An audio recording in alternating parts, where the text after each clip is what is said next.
एक था कौआ, दिन रात सोता रहता। उसका घोंसला भी एकदम कच्चा था। उसके सामने ही एक चिड़िया का लकड़ी का छोटा सा लेकिन बहुत ही मजबूत और खूबसूरत घर था। वह घर चिड़िया ने दिन रात मेहनत करके जो बनाया था। सुबह सुबह चिड़िया ने खीर बनाई थी। वह कोए के पास आती है। उठो कोए भैया, हमेशा बस सोते ही रहते हो।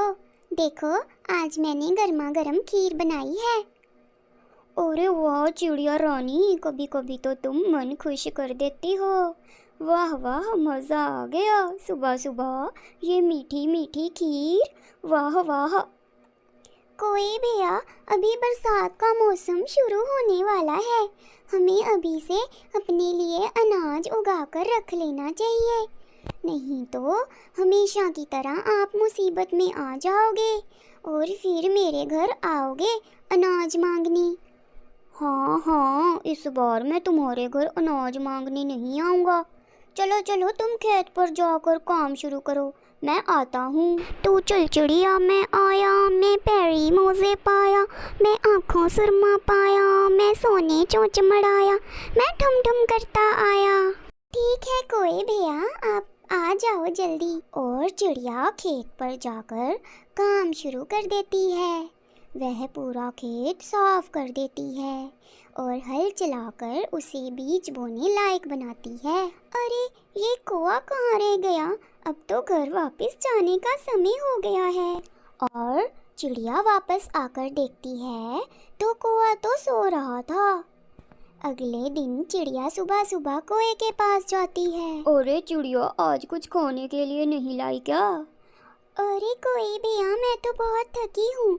तुम तो कल खेत में मेरा हाथ बटाने आए ही नहीं। मैंने तो पूरा खेत साफ करके हल भी लगा दिया। चलो आज हम दोनों खेत में गेहूं के बीज डाल देंगे। और कौवा कहता है, चलो चलो, तुम खेत पर जाकर काम शुरू करो, मैं आता हूँ। तू चल चिड़िया, मैं आया, मैं आँखों सुरमा पाया, मैं पैरी मोजे पाया, मैं सोने चोंच मड़ाया, मैं ठुम ठुम करता आया। और फिर चिड़िया खेत में जाकर गेहूं के बीज डाल देती है। पूरा दिन मेहनत से बीज डालने के बाद चिड़िया खेत में पानी लगाती है, लेकिन आज भी कौवा कहीं नजर नहीं आया। चिड़िया बहुत थक जाती है और घर आकर अपना खाना बनाने लगती है और पीछे से कौवा आ जाता है। अरे चिड़िया रानी, क्या सौंधी सौंधी खाने की मस्त खुशबू आ रही है। मैं तो रुक ही नहीं पाया। आज क्या बना रही हो खाने में? अरे कोई भैया, आप किधर से आ रहे हो? पूरा दिन तो आप खेत के आसपास नजर नहीं आते। अब खाना खाने के टाइम पे चले आए मुंह उठाकर।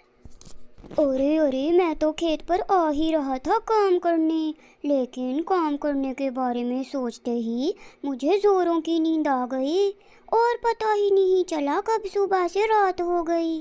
वो तो अब तुम्हारे खाने की खुशबू से मेरी आंख खुली, इसलिए तो मैं जल्दी से देखने आया हूँ कि तुम क्या बना रही हो। मुझे तो बहुत ज़ोरों की भूख लग रही है। बस आज का दिन मुझे भोजन दे दो, कल मैं खेत का सारा बचा हुआ काम निपटा दूंगा। और बेचारी भोली भाली चिड़िया आज भी कौए को खाना बनाकर दे देती है। अगले दिन सुबह, कोई भैया, मैंने खेत में दाना डालकर पानी लगा दिया था। आज फिर खेत में पानी देने जाना है। चलो आप मेरे साथ चलो। हाँ हाँ, चलो चलो, तुम निकलो, मैं आता हूँ। तू चल चिड़िया, मैं आया, मैं पैरी मोजे पाया, मैं आँखों सुरमा पाया, मैं सोने चोंच मड़ाया, मैं ठुम ठुम करता आया। और फिर चिड़िया रोज़ की तरह अकेली ही खेत पर जाकर काम शुरू कर देती है, लेकिन कौवा तो रात तक भी वहाँ पर नहीं दिखता। अब मैं समझ गई हूँ, ये कौवा एकदम निकम्मा है और ये मेरे किसी काम का नहीं है। अब बताती हूँ इस कौए के बच्चे को। अब चिड़िया ने कौए से खेत पे जाने के लिए कहना बंद कर दिया था और वह अकेले ही रोज़ रोज़ खेत का सारा काम निपटाकर वापस आ जाती थी।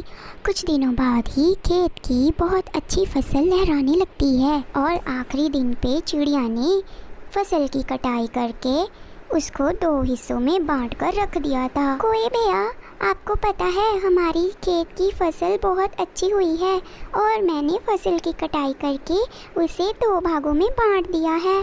अच्छा चिड़िया, फिर तो बहुत अच्छी बात है। मैं अपना हिस्सा लेने तुम्हारे साथ चलता हूँ। दूर से ही फसल के 2 भाग दिख रहे थे। वो कितनी अच्छी फसल हुई है। बड़ा ढेर मेरा, बड़ा ढेर मेरा, बड़ा ढेर मेरा। और कौआ जल्दी से जाकर गेहूं के बड़े हिस्से पर बैठ जाता है। लेकिन ये क्या, उसके नीचे तो गोबर भरा था।